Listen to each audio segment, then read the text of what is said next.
Firstly only 5 or 6 minutes are left, क्योंकि इसके बाद मेरी ये पूरी स्टोरेज भर चुकी होगी. Firstly start with mathematics. That was the fractional formula. The fractional formula was that 2 sin a cos b is equal to sin a plus b sin a plus b sin a minus b cos a cos sin b is equal to sin a plus b minus sin a minus b cos a cos b is equal to cos a plus b cos a minus b sin a sin b cos a minus b cos minus cos ab. Fractional formula, the fractional formula that was the fractional formula.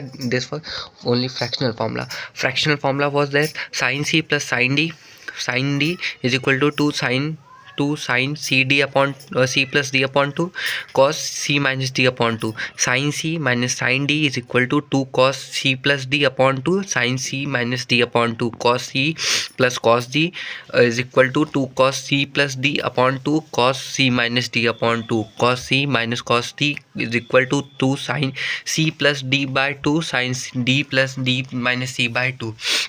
And then it comes on your chemistry first chapter. Solution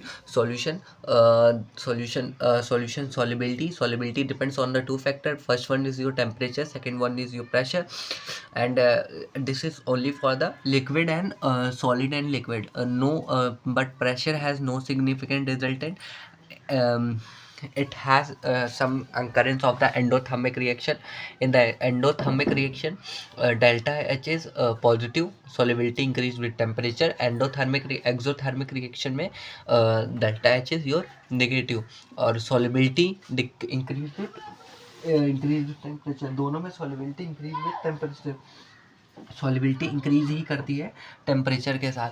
then क्या आता है, इसके बाद आता है gas in liquid, effect of temperature, gas off pressure. That was your increase with decrease in temperature. जैसे जैसे temperature increase करता है, increase with decrease in temperature, increase करता है ये जैसे जैसे टेम्परेचर डिक्रीज करता है. ये increase with increase in temperature, जैसे जैसे प्रेशर बढ़ाते हैं वैसे वैसे टेम्परेचर भी इंक्रीज करता है. अब हेनरीज गैस की बात कर लेते हैं. इसमें क्या होता है, इसमें होता है कि solubility of the gas in liquid, इसकी बात होती है. ठीक है, ये क्या स्टेट करता है, it state that the particle pressure of the vapour pressure of the p is directly proportional to the mole fraction of the gas of the solute. P is equal to k h x, where k h is equal to Henry constant, p is directly proportional to x and solubility in the term of mole. That x is your solubility which is directly proportional to p. p यहाँ पे उसका particle pressure. ठीक है, उसके बाद ये आता है it in the term of the mole, p is directly proportional to x, p h x Henry's constant, y is equal to m x, m is equal to slope of k h x temperature, h k h solubility, half of the solubility. इसके बाद एक question आता है, why aquatic animal are more comfortable in water? Because the oxygen is more soluble in cold water as compared to hot water. Then vapor pressure at a equilibrium rate of the evaporation and the rate of the condensation at the constant temperature exerted by the vapors on its liquid surface at a equilibrium pressure. Note ये है कि vapour pressure is directly inversely proportional to the boiling point. जैसे जैसे vapour pressure बढ़ेगा वैसे वैसे boiling point घटेगा. Rate law, the mixture of the two volatiles of the particle vapor pressure of each component of the solution in the density directly proportional to the mole fraction. PA is directly proportional to PA naught. PA is equal to P naught A x A. PB is equal to P naught B x B. P total is equal to PA plus PB. PA is equal to particle pressure of the particle PA of the component. PB is equal to PT dot PB. Note ये है, the vapor pressure decrease of the solvent in the pressure of the solute. Azeotropic mixture क्या होता है? Non ideal solution showing positive deviation is known as azeotropic mixture. ये दो type के होते हैं। कौन से? Minimum boiling point, maximum boiling point. Minimum boiling point वाला ये रहा, मैक्सिमम बॉइलिंग पॉइंट वाले में ही होता है। मिनिमम बॉइलिंग पॉइंट में H2O प्लस C2H5OH यहाँ पे बेसिक होता है, वाटर प्लस बेसिक होता है। वेपर प्रेशर यहाँ भी वही सेम चीज़ है, बॉइलिंग पॉइंट के इन्वर्सली प्रोपोर्शनल होता है। तो जैसे जैसे वेपर प्रेशर बढ़ेगा वैसे वैसे बॉइलिंग पॉइंट कम होगा। उसके बाद आता है maximum boiling point. Maximum boiling point क्या होता है? X is equal to Y X Y, X is equal to Y X Y, that is constant boiling point. And जैसे जैसे वाटर एसिड ऐड करते हैं वैसे वैसे नॉन आइडियल सॉल्यूशन की वो नेगेटिव डेविएशन शो करता है। फिर अब इसके बाद आता है तुम्हारा कॉलिगेटिव प्रॉपर्टीज़। कॉलिगेटिव प्रॉपर्टीज़ क्या होती है? Properties which depends on the number of the solute particle, not on their nature. जो नेचर पे नहीं, नंबर ऑफ सोल्यूट पार्टिकल के ऊपर डिपेंड करती है। Relativity of the lowering of the vapour pressure क्या होता है? P0 minus PS upon P0 X of solution. Osmotic pressure क्या होता है? Pi is equal to CRT। Then equivalence of the boiling point क्या होता है? Delta TB is equal to KB into M। Depression of the freezing point क्या था? Delta T is equal to T0B minus TF। Delta TF is equal to KF upon into M। Then उसके बाद आता है तुम्हारा ये chapter जिसको हम बोलते हैं डी ब्लॉक। डी ब्लॉक में सबसे पहला आता है electronic configuration. Electronic configuration comes towards that 3D 4s2 is your. जैसे CU का 24 होता है तो एक्सप्लेनेशन क्या आता है? D5 F7 D10 and F14 ऐसे इसका फिल होता है। ट्रांजिशन एलिमेंट कौन से होते हैं?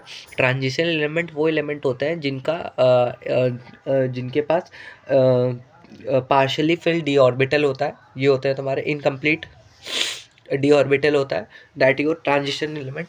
ट्रांजिशन एलिमेंट ZnCdHg नहीं होता है। ये क्यों नहीं होता है? क्योंकि इनका जो डी ऑर्बिटल होता है वो फुली फिल्ड होता है। यही ठीक है। उसके बाद क्या होता है? Element due to the fulfilled, ये हो गया। ट्रिक की बात कर लेते हैं। Fe26 है तो देखो इसका क्या होगा? 6 इधर 4s2, ये तुम्हारी ट्रिक हो गई। ठीक है। इसमें क्या CU24 में देख लो, CU24 में क्या हुआ था? CU24 का क्या होता है? 3D 4s2, तो 4 ऊपर जाएगा 2 उधर जाएगा। ठीक है। 4s2 3D6 4s2। इसका ये क्या होता है? ये अनपेयर्ड इलेक्ट्रॉन होते हैं। अनपेयर्ड इलेक्ट्रॉन की वजह से ये कलर शो करते हैं। ये पैरामैग्नेटिक होते हैं, स्ट्रॉन्ग मेटेलिक बॉन्डिंग होती है, हाई मेल्टिंग पॉइंट होती है, हार्ड होते हैं और हाई इंथैल्पी और एटमाइजेशन, मतलब इन्हें तोड़ना बहुत मुश्किल होता है। मैग्नेटिक मोमेंट क्या होता है? U is equal to n+2 pi BM। n is equal to number of the unpaired electron, जैसे SC TI V CR MN FE L NI AI ZN 21 22 24 25 26 27 28 29 30 SC से CR तक, मतलब 21 से 24 तक क्या होता है? Atomic radius decreases due to the increase of the nuclear effective charges. ये यहाँ पे जो एटॉमिक साइज है, एटॉमिक रेडियाई है, वो डिक्रीज करता है। क्यों? क्यों करता है? क्योंकि इंक्रीज है ना न्यूक्लियर इफेक्टिव चार्ज। यहाँ पे न्यूक्लियर इफेक्टिव चार्ज इंक्रीज कर रहा होता है। देन Mn छोड़ दो, Fe से Ni तक ये क्या हो रहा होता है? इसका ना ऑल मतलब 26 to 28 क्या हो रखा होता है?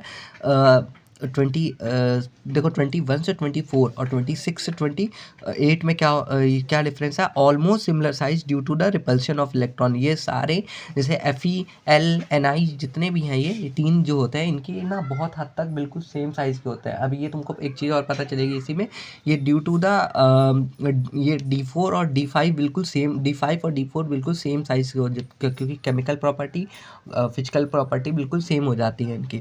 और ये AI और Zn क्या होते हैं? Slightly increase in the size due to the repulsion. इनका साइज जो होता है ये बहुत छोटे हद में बहुत ऊपर होता है। क्योंकि इनका क्यों होता है? क्योंकि बहुत इनमें साइज का मतलब इनमें इलेक्ट्रॉन का रिपल्शन होना स्टार्ट हो जाता है। डेंसिटी क्या होती है? Mass upon volume. तो डेंसिटी जैसे जैसे बढ़ती है मास बढ़ता है, लेकिन वॉल्यूम कम हो जाता है। आयोनाइजेशन एंथैल्पी क्या होती है? हाफ और fully filled electron upon size के डायरेक्टली, मतलब साइज जितना ज़्यादा होगा उतना कम आयोनाइजेशन एंथैल्पी होगी। हाफ फिल और फुली फिल डायरेक्टली प्रोपोर्शनल होता है। अब एक क्वेश्चन है जैसे Cr3d5 4s1 if the electron removed, अगर यहाँ पे इस एक इलेक्ट्रॉन इससे निकाल दिया जाता है तो इसकी आयोनाइजेशन एंथैल्पी जो है वो बहुत कम हो जाएगी।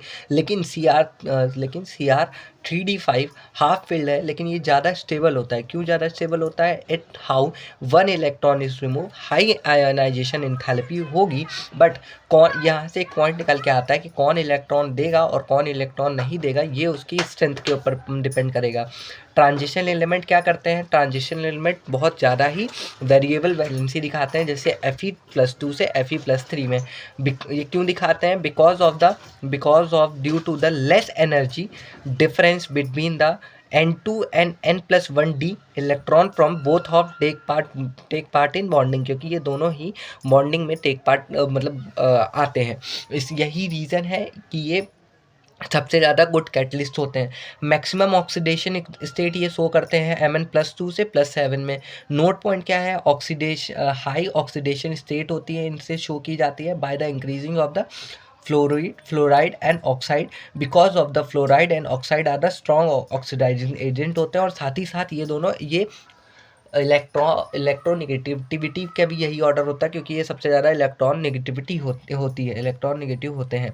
उसके बाद आता है तुम्हारा इलेक्ट्रोड पोटेंशियल क्या होता है? इलेक्ट्रोड पोटेंशियल होता है तुम्हारा Mn+2 से Mn0, that is E0 is equal to +E। Easily होगा, मतलब ये इलेक्ट्रॉन जल्दी दे देगा। क्यों? क्योंकि इसे स्टेबिलिटी ज़्यादा गेन करनी है। Mn0 से Mn+3 ये इलेक्ट्रॉन गेन ज़्यादा जल्दी करेगा। क्यों? क्योंकि ये भी स्ट्रॉन्ग हो जाएगा, स्ट्रॉन्ग। तो E0 value of the Mn+3+2 is more positive, क्योंकि Mn3d5 4s2 होता है। देखो यहाँ पे Mn+3 एक इलेक्ट्रॉन जब वो गेन करेगा तो वो 3d4 हो जाएगा, दैट इज Mn+2। तो यहाँ पे 3d5 that is half filled, तो यहाँ पे हाफ फिल्ड होता है, इसलिए ज़्यादा स्टेबल होता है। कौन सा वाला? 3d5 वाला। 3d5 मतलब जब वो इलेक्ट्रॉन क्या करता है? इलेक्ट्रॉन दे देता है। Mn+3 Mn+2 पे चला जाता है, दैट इज इलेक्ट्रो पॉजिटिव, तो ये कम स्टेबल होता है। अब देखो यहाँ पे जैसे अगला यहाँ पे अगला एक और तुमको दिया गया है, तुम्हें दिख रहा है ना भाई? हाँ दिख रहा है। तो ये देखो यहाँ पे Cr+2 Cr+3 Cr+3 जाता है, तो यहाँ पे पॉजिटिव दिखाता है। ऑक्सीडाइजिंग एजेंट क्या होता है? यहाँ से खुद समझ लो कि जो खुद को रिड्यूस करेगा और या फिर गेन ऑफ इलेक्ट्रॉन जो करेगा, रिड्यूस करेगा या गेन ऑफ इलेक्ट्रॉन करेगा, वो तुम्हारा ऑक्सीडाइजिंग एजेंट हो जाएगा। और जो रिड्यूसिंग एजेंट होते हैं, जो खुद को ही ऑक्सीडाइज करे, वो होगा तुम्हारा रिड्यूसिंग एजेंट, मतलब जो डोनेट ऑफ इलेक्ट्रॉन करे। ठीक है। उसके बाद याद करने का एक पॉइंट समझ लो कि Cr3+ जो होता है वो T2G3 बनाता है, जो कि स्टेबल होता है हाफ फील्ड कॉन्फ़िगरेशन पे। तो यहाँ पे Cr3+ ज़्यादा स्टेबल होता है। अब ये क्यों होता है? ये T2G3 क्या है? ये तुम्हारा कोऑर्डिनेशन कंपाउंड में है। तुम चाहो तो, अगर तुम्हें कोऑर्डिनेशन कंपाउंड अच्छे से आता है तो तुम्हें याद करने की ज़रूरत नहीं होगी, तुम निकाल लोगे। फिर यहाँ पे आता है डिस्पर्सन टाइटरेशन। तो Cu+1 से Cu+2 पे जाता है तो Cu0 बना लेता है। Cu+2 होता है वो more stable due to the lower reducing potential and higher hydration energy होती है, लोअर पोटेंशियल होता है, रिड्यूसिंग पोटेंशियल होता है। देन क्या आता है? Most of the transition metal are use as a catalyst because of they shows the variable oxidation state. Also they have the certain ability to form a complex. वो complex बनाते हैं, इसकी वजह से वो ज़्यादा ऑक्सीडेशन स्टेट शो करते हैं। साथ ही साथ वो देखो यहाँ पे हमने स्टार्टिंग में बताया था कि उनके पास ज़्यादा ऑक्सीडेशन स्टेट होती है और कॉम्प्लेक्स वो बना सकते हैं। ठीक है। उसके बाद क्या आता है? देखो यहाँ पे अगला जो टॉपिक है ना, most of the transition metal यहाँ क्यों करते हैं? क्योंकि they have due to the, यहीं तक देखिएगा मेरे साथ, हाँ पूरा दिख रहा है वैसे, इसमें वाइड एंगल है ना। तो due to the smaller size, high cation due to the smaller size small होता है, हायर कैटायनिक चार्ज होते हैं, वेकेंट ये ऑर्बिटल्स होते हैं, और कलर डी ट्रांजिशन होता है, इंटर ट्रांजिशनल कंपाउंड होते हैं in small vacant space, small space compound small atom gets trapped Mn4 plus TiTTC ये। अब एलॉय सिमिलर रेडियाई के होते हैं, लो ऑक्सीडेशन नेचर होता है that is basic, high oxidation state होती है एसिडिक में, और इंटरमीडिएट क्या होता है एम्फोटेरिक होता है, इंटरमीडिएट क्या होता है वो एम्फोटेरिक होता है। अब देखो एफ ब्लॉक एलिमेंट क्या होते हैं, ये तुम्हारे 14th element after lanthanoid are called lanthanoids, 14 lanthanum are called lanthanoids. Lanthanum are को जैसे इनका इलेक्ट्रॉनिक कॉन्फ़िगरेशन 4 इलेक्ट्रॉनिक कॉन्फ़िगरेशन तुम्हारा क्या होता है, ये होता है तुम्हारा 4f114 4f1 to 14 s0 to 1 and 6s2 sorry. अब यहाँ पे तुम्हारा लेंथेनॉइड कॉन्ट्रैक्शन होता है। लेंथेनॉइड कॉन्ट्रैक्शन क्या होता है, लेंथेनॉइड कॉन्ट्रैक्शन को हम लोग सिंपली समझ लो चीता ही कह दे बोला जाता है, ठीक है। लेंथेनॉइड कॉन्ट्रैक्शन होता क्या है, the study decrease in the atomic size and the ionic radii of the lanthanoids element with a increase in atomic number. जैसे जैसे एटॉमिक नंबर बढ़ाते हैं वैसे वैसे एक सर्टेन बिल्कुल एकदम से जो हमको डिक्रीज दिखता है एटॉमिक साइज और आयोनिक साइज में, वही हमारा लेंथेनॉइड कॉन्ट्रैक्शन होता है इन द एटॉमिक नंबर में जो डिक्रीज होता है। इफ़ ये क्यों होता है, due to the poor shielding effect की वजह से of the 4f elements of the increase and the increase in the number of the effective charges. Concurrency of the lanthanoid contraction क्या होता है, the radius of the 5d series and similar to the corresponding of the 4d series. क्यों होता है, जैसे इसमें ZR and HF has a almost same radii and a same physical properties and a chemical properties। basic character और decrease करता है यहाँ पे LaOH3 to LaOH3 LuOH3, ठीक है। एलॉयस क्या होते हैं, अब यहाँ पे देखो एलॉयस क्या होते हैं, एलॉयस दिख रहा है ना भाई, एलॉयस क्या होते हैं, एलॉय तुम्हारे क्या होते हैं, एलॉय होते हैं मिशी मेटल्स से बनते हैं। 95% of lanthanoid plus iron plus S plus C SCCAl use करते हैं इसमें, जैसे बोतल के लिए, शेल के लिए, और साथ ही साथ लाइटर फ्लीडिंग के लिए। कॉमन ऑक्सीडेशन स्टेट क्या होती है लेंथेनॉइड की, ये +3 होती है, या यहाँ पे एक होता है जिसकी Li +4। EU LB की क्या होती है, +2 होती है, स्टेट कॉन्फ़िगरेशन होती है, ठीक है। एक्टोनॉइड्स क्या होता है, actinoids 14 element after the actinium that is SF that is 5s1 to 14 6d0 to 1 and 7s2 ये तुम्हारे होते हैं, ठीक है। ये तुम्हारे लेंथेनॉइड्स हो गए, that is CE PB PR ND PN SM EU CD CRD TB DY HO, यहाँ पे काफ़ी सारे हैं जो कि तुम्हारे उसके हैं, ठीक है। अभी हमें यहाँ पे एक वो लगानी है, यहाँ पे वो लगाना पड़ेगा पीरियोडिक टेबल। उसके बाद तुम्हारा आता है पीरियोडिक टेबल, मैं अभी लगा दूंगा, मैं भूल गया था उसको लगाना। उसमें लेंथेनॉइड कॉन्ट्रैक्शन और अच्छे से दिया है, ये तो D ब्लॉक वाले का है, ठीक है, समझ गए ना। अब उसके बाद आता है तुम्हारा अगला चैप्टर हेलो अरीन्स। इसमें टॉपिक्स कौन कौन से हैं, introduction of the hello arenes and hello. उसके बाद है तुम्हारा इसका अलग है वो MOP है, मतलब दोनों की मेथड ऑफ प्रिपरेशन। उसके बाद physical and chemical properties and polyhydrogen. उसके बाद इनके इंट्रोडक्शन ले लेते हैं। इंट्रोडक्शन में सबसे पहले क्या, हेलो एल्केन्स कौन होते हैं। हेलो एल्केन्स से जो हेलो वर्ड है इसका मतलब X है, हेलोजन है ये क्या है, X that is your halogen, F fluorine chlorine bromine iodine, ठीक है। CH4 -X + X CH3X ये बना लेते हैं, ठीक है। ये हमारे हेलोजन और एल्काइल हैलाइड्स भी बोलते हैं। इसको हम एक और लिख सकते हैं, जैसे RH जो होता है वो RX बना लेता है। ये हाइब्रिडाइजेशन क्या होता है, इनकी 4 पाई होती है, तो इसकी वजह से इनकी हाइब्रिडाइजेशन क्या होती है, sp3 हो जाती है। उसके बाद हम बात कर लेते हैं हेलो अरीन्स की। हेलो अरीन्स क्या होता है, ये हेलो का मतलब क्या है, हेलोजन होते हैं, ठीक है, that is chlorine bromine iodine fluorine. Aromatic यहाँ पे अरीन्स क्या होते हैं, एरोमेटिक हाइड्रोकार्बन होते हैं, ठीक है। एरोमेटिक हाइड्रोकार्बन यहाँ पे भी यहाँ पे अरीन्स का मतलब क्या है, एरोमेटिक हाइड्रोकार्बन। उसके बाद क्या आता है तुम्हारा, उसके बाद आता है यहाँ पे देखो, ये इसका जो इलेक्ट्रॉनिक कॉन्फ़िगरेशन होता है वो बेसिकली जनरली क्या होता है, वो sp2 होता है। इनको हम लोग हेलो अरीन्स भी बोलते हैं और एल्डिहाइड्स भी बोलते हैं, एल्डिहाइड्स भी बोलते हैं, एल्डिहाइड अराइल हैलाइड्स भी बोलते हैं, सॉरी बाय माय मिस्टेक इनको। लेकिन हेलो एल्केन्स को क्या बोलते हैं, एल्काइल हैलाइड्स बोलते हैं, इनको अराइल हैलाइड्स बोलते हैं। क्लासिफिकेशन की बात कर लेते हैं। क्लासिफिकेशन क्या आता है, based on the number of the hydrogen, based on the number of the halogen atom present. ये किसका क्लासिफिकेशन है, हेलो एल्केन्स का क्लासिफिकेशन है। उसके बाद इसमें क्या आता है, CH3। देखो यहाँ पे किस पे हमने किया है, ये हमने किया है इसका number of halogen atom present in that. तो हेलोजन एटम प्रेजेंट है, ये कैसे देखेंगे।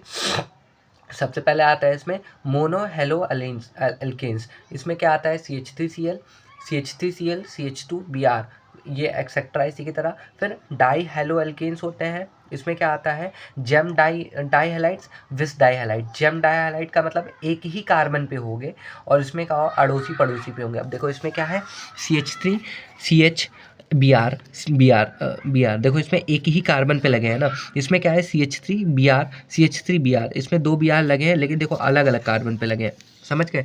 उसके बाद आता है तुम्हारा IPSC नेमिंग। IPSC नेमिंग में सबसे पहले हम पढ़ेंगे, IPSC नेमिंग का हम रूल पढ़ लेते हैं।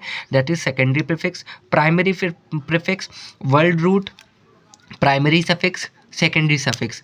अब यहाँ पे सबसे पहले वर्ड रूट में बात कर लेते हैं। Meth, eth, pro, but, pent, hex, hept, oct, non, dec, undec, dodec. ये हो गया तुम्हारा 12th तक ही पूछा जाएगा, इससे ज़्यादा नहीं पूछते। फिर उसके बाद सेकेंडरी प्रीफिक्स में बात कर लेते हैं। जूनियर फंक्शनल ग्रुप, इसमें या तो साइड चेन देख लेते हैं, जैसे एल्काइल हो गई, और अगर हम बात करें तो इसमें एक चीज़ और देखते हैं, जैसे एथर ग्रुप देखते हैं, जैसे क्लोरीन है तो क्लोरो हो जाएगा, ब्रोमीन है तो ब्रोमो हो जाएगा, आयोडीन है तो आयोडो हो जाएगा, फ्लोरीन है तो फ्लोरो हो जाएगा। प्राइमरी प्रीफिक्स में क्या देखते हैं, साइक्लिक रिंग है तो यहाँ पे साइक्लो हो जाता है। उसके बाद हमने वर्ड रूट बता ही दिया है। प्राइमरी सफिक्स में क्या होता है, क्लोरीन यहाँ पे कार्बन सिंगल बॉन्डेड अटैच है तो ईन हो जाएगा, डबल बॉन्ड से अटैच है कार्बन तो ईन हो जाएगा, और ट्रिपल बॉन्ड से अटैच है तो आइन हो जाएगा।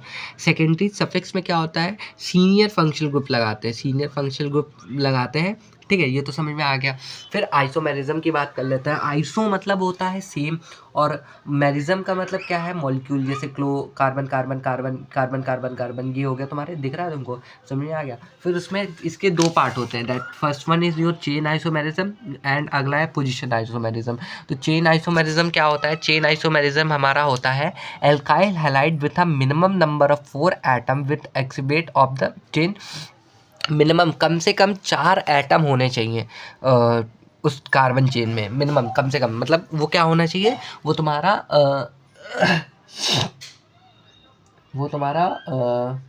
क्या होता है यार, 4 कार्बन जिसकी रिंग को क्या बोलते थे हम लोग, अक्राइल कार्बन नहीं यार, चलो यार याद आता है तो मैं बता दूंगा, ठीक है। N butyl chloride and sec butyl chloride are chain isomerism होती है। पोजिशन आइसोमेरिज्म क्या होता है, alkyl halide with a minimum number of 3 carbon atom, mono halides होने चाहिए। एल्काइल हैलाइड्स कितने मिनिमम कार्बन कितने होने चाहिए, यहाँ पे 3 कार्बन एटम होने चाहिए, कम से कम 4 भी हो सकते हैं, बट मोनो हैलाइड्स होने चाहिए 8 कार्बन, उनकी जो एक मोनो हाइड्राइड होना चाहिए, और 2 कार्बन क्या होने चाहिए, डाई हैलाइड्स होनी चाहिए। एक्सबेट करेंगे तब वो ये करेंगे, ठीक है, ये कौन से पोजिशनल आइसोमेरिज्म करेंगे। फॉर एग्जांपल समझ लो, CH3 7X has a 2 isomerism, CH3 9HX has a 4 isomerism, ये दोनों सेम है। अब देखो यहाँ पे एक एग्जांपल देख लो, एन प्रोपाइल क्लोराइड और 1 क्लोरोप्रोपेन एंड आइसोप्रोपाइल क्लोराइड और 2 chloropropane has a positional isomerism. ये दोनों पोजिशनल आइसोमेरिज्म शो करते हैं।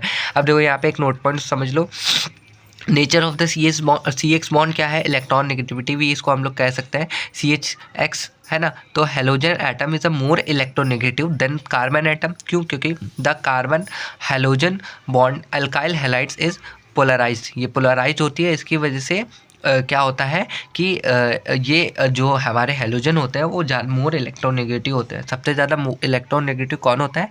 वो हमारा फ्लोरीन होता है। देन तुम्हारा आ जाता है यहाँ पे अगला topic, that is your nucleophilic substitution reaction. ये बहुत इंपॉर्टेंट पार्ट है इस चैप्टर का। न्यूक्लियोफिलिक सब्स्टिट्यूशन में हम कुछ बेसिक रिएक्शंस पढ़ते हैं, that is your SN1 reaction, SN2 reaction, SNI reaction, SN double dash reaction, SNIC reaction, SNA GP reaction, SNAE reaction, SNEA reaction जो कि तुम्हारे JEE में नहीं है, बोर्ड्स में नहीं है, कहीं काम नहीं आती है। SN2AR, SN1AR। देखो SN2AR, SN1AR यूज़ होती है, SNI होती है और SNAGP यूज़ हो जाती है, SN1 होती है, SN2 तो मोस्ट इंपॉर्टेंट है। SN2 रिएक्शन को हम लोग कटप्पा रिएक्शन कहते हैं, क्योंकि इसमें बैक अटैक होता है, पीछे से वार करता है। यहाँ पे न्यूक्लियोफाइल आता है और ये जो कार्बन की और जो हेलोजन RX की तुम रिंग देख रहे होते हो, वहाँ पे ये पीछे से अटैक करता है और यहाँ पे न्यूक्लियोफाइल जो लगा रहता है उसको धक्के मार के निकाल देता है। जैसे ये निकाल देता है न्यूक्लियोफाइल खुद, वहाँ पे न्यूक्लियोफाइल कहाँ गया, ये देखो न्यूक्लियोफाइल खुद सेट हो जाता है और इसकी ट्रांजिशन स्टेट कुछ ऐसी होती है, ऐसे हो जाती है, ऐसे ट्रांजिशन स्टेट। अगर तुम्हें सही से ये चैप्टर समझना है तो मैंने इसका डिटेल्ड एक्सप्लेनेशन पढ़ा रखा है यूट्यूब पे, तो वहाँ पे जाके देख सकते हो। वंडरवॉल्ड इन्वर्जन होता है, वंडर लेन इन्वर्जन होता है, बायोमोलिकुलर होता है, वन स्टेप रिएक्शन होती है, R में बी कन्वर्टेड टू S और D में be converted to L। sp2 transition state होती है, highly unstable due to the 10 electron होते हैं, बहुत ज़्यादा अनस्टेबल होते हैं क्योंककि 10 इलेक्ट्रॉन हो जाते हैं, लेकिन कब होते हैं? जब इनकी ट्रांजिशन स्टेट आती है, ठीक है। इलेक्ट्रॉन नेगेटिविटी इंक्रीज कर देती है, इसको इलेक्ट्रॉन विड्रॉइंग ग्रुप क्या करेगा यहाँ पे, इसकी रेट को बहुत ज़्यादा बढ़ा देगा, ठीक है। हाँ, इसके अब फैक्टर्स की बात कर लेते हैं। High concentration of the nucleophile होनी चाहिए, न्यूक्लियोफाइल की जो है वो कंसंट्रेशन बहुत ज़्यादा होनी चाहिए। उसके बाद क्या समझ सकते हैं, nucleophilicity must be good, nucleophilicity बहुत अच्छी होनी चाहिए। हिंड्रेंस बहुत कम होनी चाहिए, hindrance must be less. 1 degree H इस सबसे ज़्यादा होती है, 2 डिग्री H सबसे ज़्यादा होती है, 3 डिग्री में SN2 रिएक्शन नहीं होती है। ये तुम्हारी NCERT के दूसरे पन्ने पे लिखा हुआ है, ठीक है। लिविंग ग्रुप मस्ट भी अच्छा होना चाहिए, लिविंग ग्रुप तो दोनों में अच्छा होना चाहिए, क्योंकि जब तक खुद से छोड़ के नहीं जाने का मन होगा तब तक वो अच्छे से SN2 नहीं हो पाएगी। तो leaving group must be good, that is, अब इसके ऑर्डर समझ लो। RI सबसे कम होता है, RB सबसे ज़्यादा होता है CU का, उसके बाद और यहाँ पे फ्लोरीन का सबसे तगड़ा हो रखा होता है। उसके बाद तुम समझो कि यहाँ पे SNI रिएक्शन में क्या होता है, ईट 5 स्टार डो नेगेटिव, मतलब यहाँ पे इलेक्ट्रोफाइल खुद नहीं न्यूक्लियोफाइल खुद नहीं आता है, उसके डर से ही सारा काम हो जाता है। हम इसमें पोलर प्रोटिक सॉल्वेंट का यूज़ करते हैं, H2O लगाते हैं, BuOH को भी इंट्रोड्यूस करते हैं और ROH भी इंट्रोड्यूस करते हैं, RCOH भी इंट्रोड्यूस करते हैं, ये हम लगा सकते हैं। ये सारे ही तुम्हारे पोलर प्रोटिक सॉल्वेंट है, क्योंकि इनके पास H है। पोलर प्रोटिक सॉल्वेंट कौन होते हैं, कौन नहीं होता है, अगर तुमको इसको भी डिटेल में जानना है तो यार वो मैंने कर रखा है, तुम उस पर जाके देख सकते हो। अगर तुमको सिर्फ इस पर ही डिटेल वीडियो चाहिए कि पोलर प्रोटिक ही क्या होता है, तो तुम मुझे इस वीडियो के लास्ट में कमेंट कर दोगे तो मैं उस पर बना दूंगा, ठीक है। और उसके बाद यूनिमोलिकुलर होते हैं, 2 स्टेप रिएक्शन होती है, डाइलेक्ट्रिक कांस्टेंट क्या करता है, पोलैरिटी बढ़ा देता है। It follows the first order kinetics को फॉलो करता है।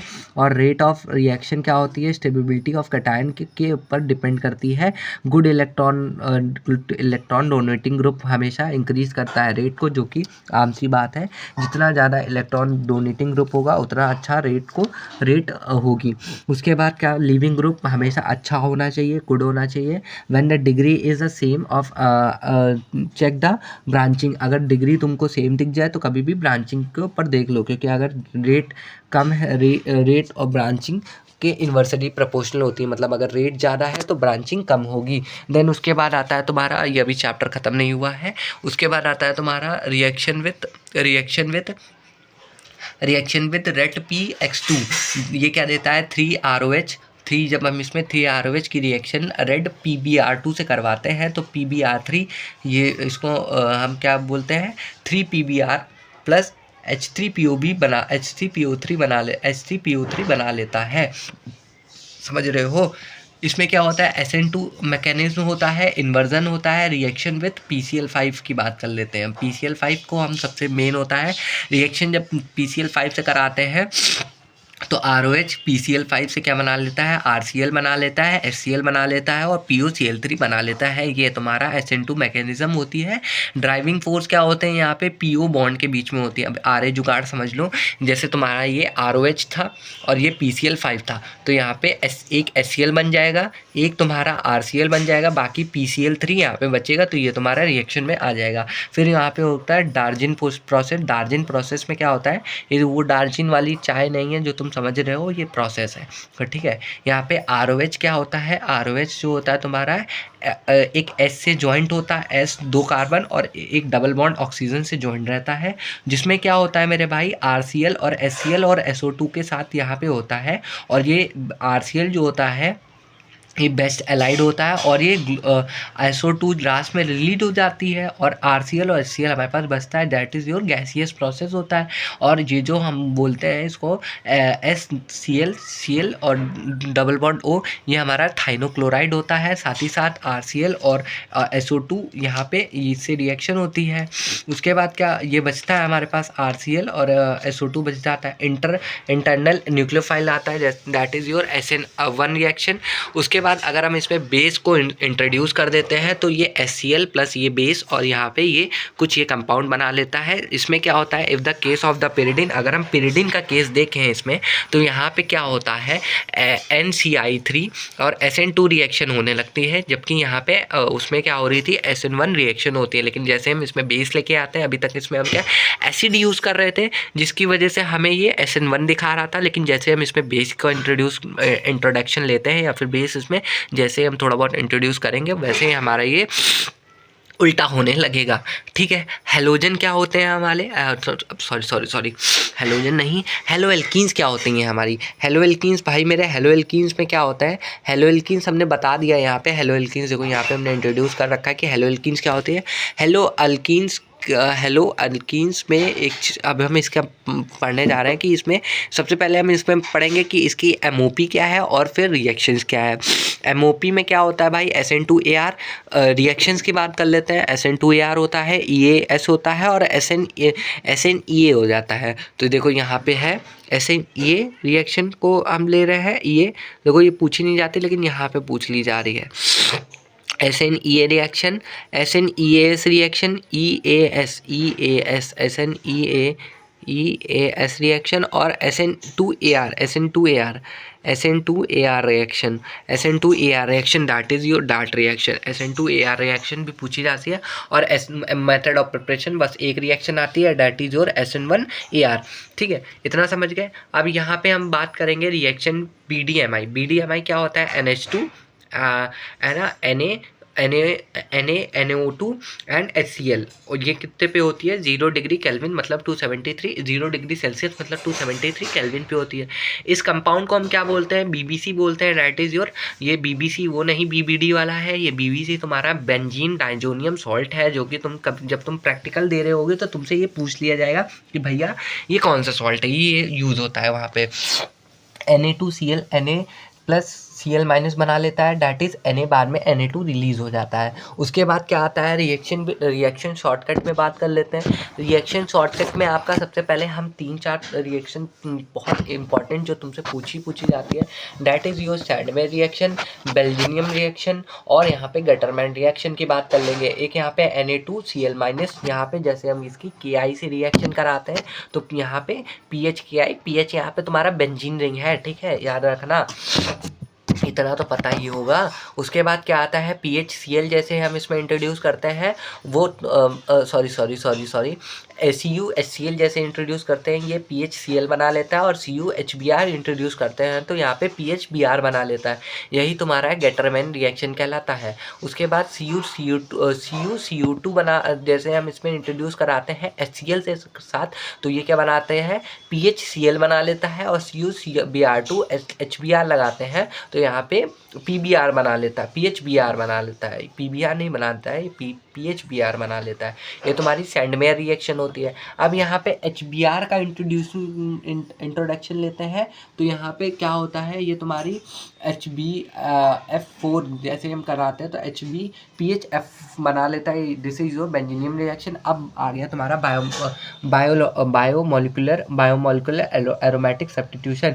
हम एक चीज़ जानते हैं कि हम बेंजीन बहुत एक्स प्रेमी है, बेंजीन कभी अपना एक्स नहीं छोड़ना चाहता है और बेंजीन कभी अपना एक्स छोड़ता भी नहीं है। तो हम जब इसकी नॉर्मल कंडीशन पे NaOH के साथ यहाँ पे बेंजीन के साथ एक्स की रिएक्शन कराते हैं, एक्स क्या है यहाँ पे तुम्हारा, एक्स क्या है भाई, जल्दी से कमेंट कर दो, एक्स क्या है, एक्स तुम्हारा न्यूक्लियोफाइल है, नहीं सॉरी,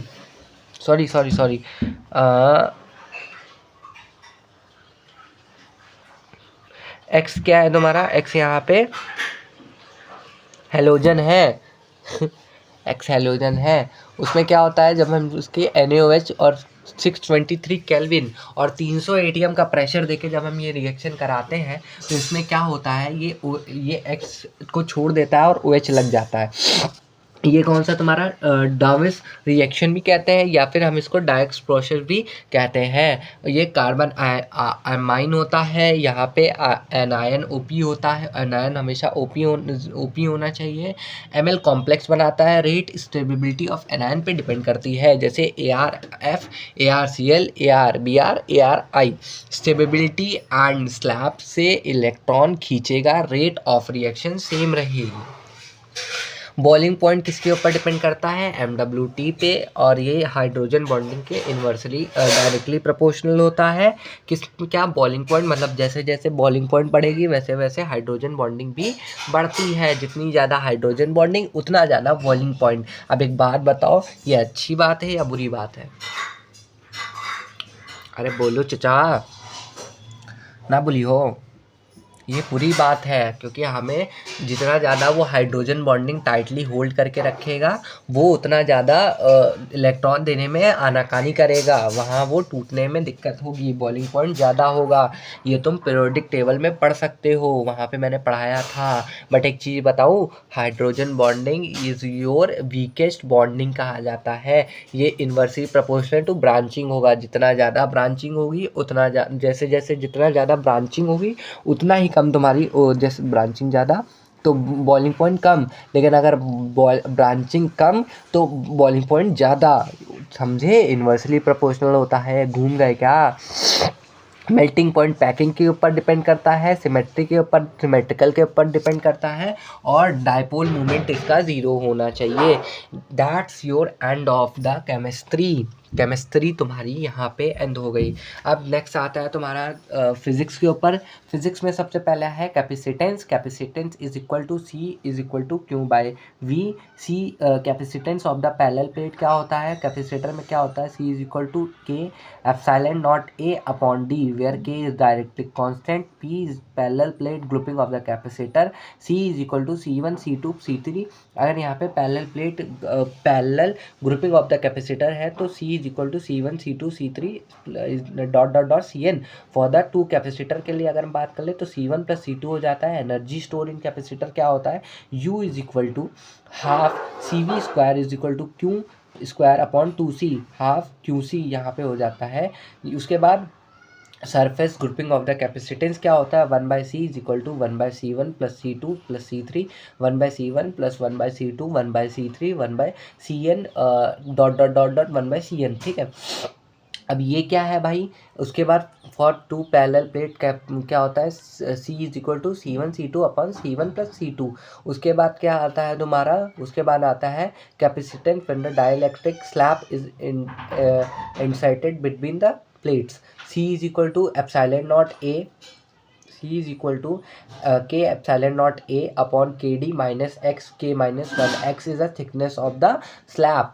ठीक है, ये हो गया तुम्हारा। अब तुम्हारा अगला स्टार्ट करते हैं हम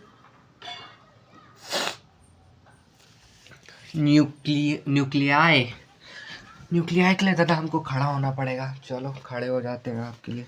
तो न्यूक्लियाई क्या होता है, न्यूक्लियाई हमारा होता है, nucleus is the center part of the atom, ये center part of the atom होता है, where the total positive charge, यहाँ पे टोटल पॉजिटिव चार्ज जो होता है वो total positive charge and almost entire emitted and the mass of the atom is the c on 1 atmosphere. अब सुनो, न्यूक्लियर को हम थोड़ा बेसिक डेफिनेशन बताते हैं।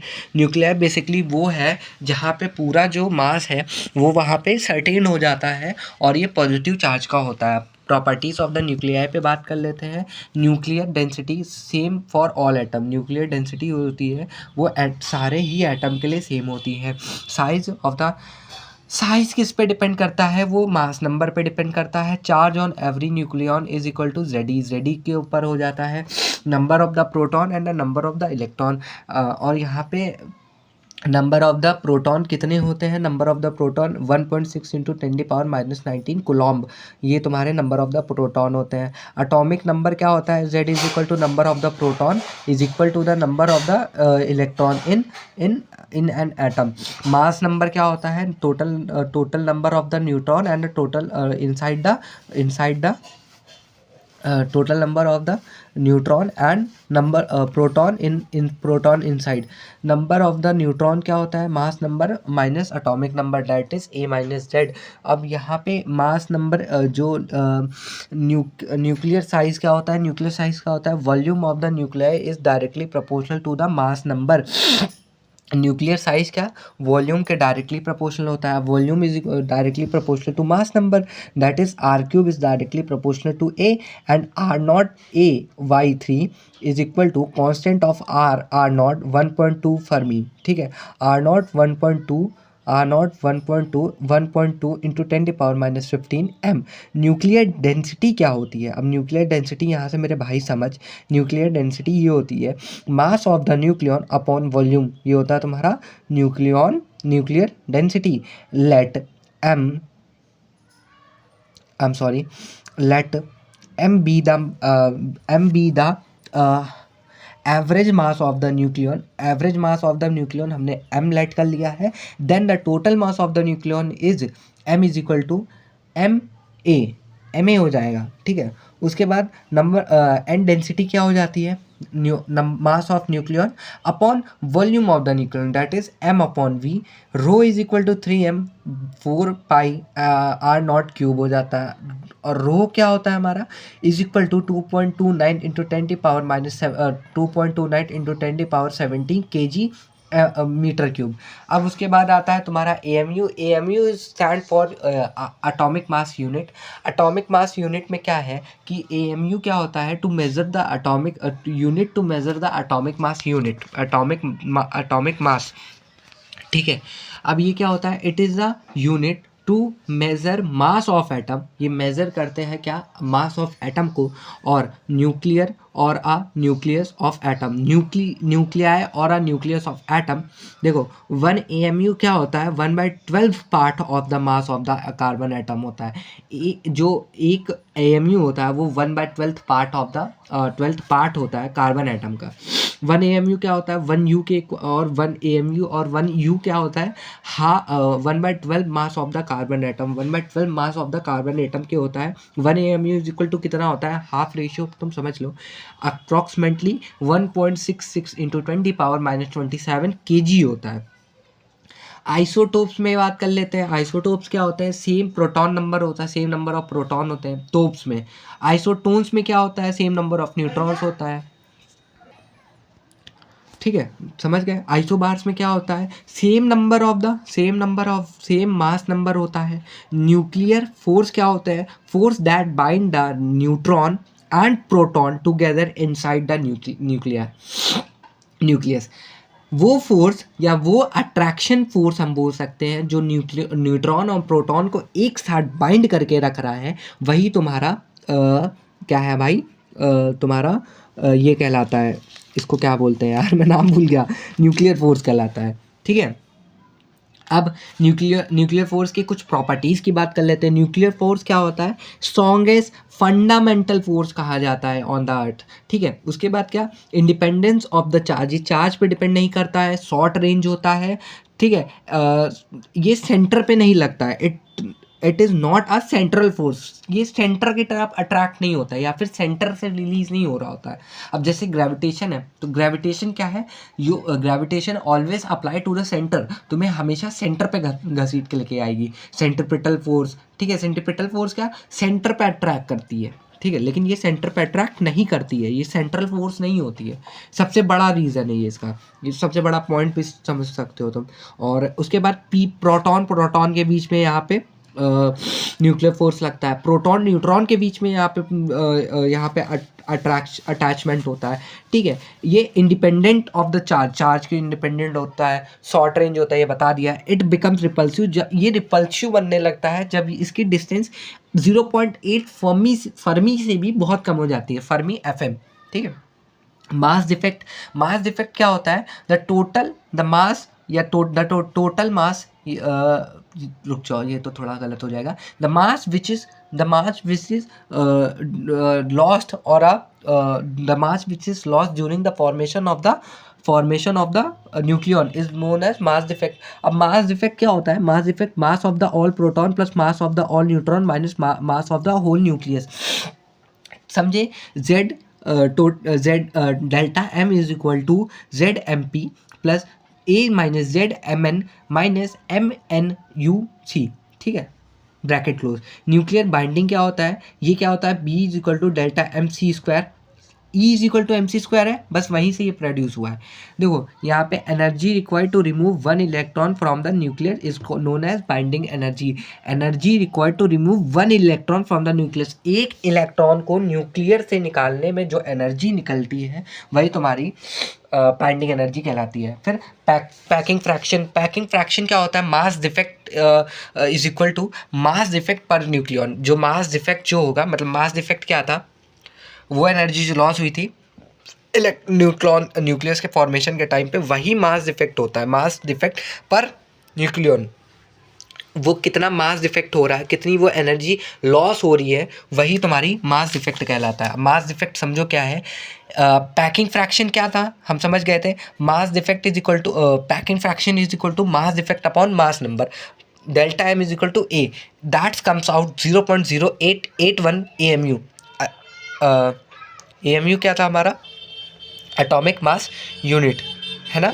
फिर यहाँ पे न्यूक्लियर रिएक्शन की बात कर लेते हैं। न्यूक्लियर रिएक्शन में हमारे पास दो पार्ट आते हैं, nuclear fusion and nuclear fission and nuclear fusion, ठीक है। न्यूक्लियर फिजन में क्या होता है? न्यूक्लियर फिजन में न्यूक्लियन का तोड़ा जाता है, और न्यूक्लियर फिजन में क्या न्यूक्लियर फ्यूज़न में क्या होता है? न्यूक्लियर फ्यूज़न में क्या होता है? न्यूक्लियन का जोड़ा जाता है। न्यूक्लियर फिजन में क्या है? देखो, heavy nuclei is a split into the two part two lighter nuclei of the comparative of the same mass number. Mass number same रखता है, लेकिन वो दो इक्वल पार्टेड में टूट जाता है एक nuclear. with emission of the energy, then this process is called nuclear energy। emission मतलब एनर्जी का लॉस करते हुए काफ़ी ज़्यादा, जब वो टूटता है तो ये तुम्हारा ये कहलाता है। In the process shows a neutron is bonded by the heavy nuclei। U is equal to, देखो यहाँ पे U क्या है? यूरेनियम है, 235 इसका एटॉमिक नंबर है, एंड 235 इसका मास नंबर है, और यहाँ पे एटॉमिक नंबर कितना है? 92। ये 1 न्यूट्रॉन का लॉस होगा, ठीक है, ये यहाँ पे 236 हो जाएगा, एक इलेक्ट्रॉन ये गेन कर लेता है, और ये बहुत ज़्यादा स्टेबल हो जाता है। और Ba बेरेनियम और 44156 के और प्लस ये रिएक्शन देता है 9236 क्रिप्टॉन, और ये 3 इलेक्ट्रॉन का लॉस करता है। मतलब एक वक्त पे जब ये एक इलेक्ट्रॉन के साथ अनस्टेबल होता है और जब ये रिएक्शन करके निकलता है तो ये 3 इलेक्ट्रॉन में डिवीजन हो जाता है एक वक्त में। मतलब समझ रहे हो कितनी एनर्जी का लॉस हो रहा होगा। अब देखो यहाँ पे आइसोटोप्स ऑफ यूरेनियम हो जाएगा, delta M is equal to 0.2153 AMU होता है atomic mass unit, and binding energy जो इसमें लग रही होती है वो 0.2153 इंटू 10⁻931 इंटू 931 मोहर इलेक्ट्रॉन ये कुछ लगती है, ठीक है। ये इलेक्ट्रॉन और एनर्जी जो निकलती है वो +200 ME होती है। ये बहुत एनर्जी है जितनी तुम सोच रहे हो, ठीक है। न्यूक्लियर फिजन की बात कर लेते हैं। अब देखो न्यूक्लियर फिजन क्या होता है, when the two lighter nuclei combine together to form the heavy nuclei, जब दो न्यूक्लियाई छोटे न्यूक्लियाई एक साथ कंबाइन हो जाते हैं और एक बड़े न्यूक्लियाई का फॉर्मेशन करते हैं, वही हमारा एटॉमिक न्यूक्लियर फिजन कहलाता है।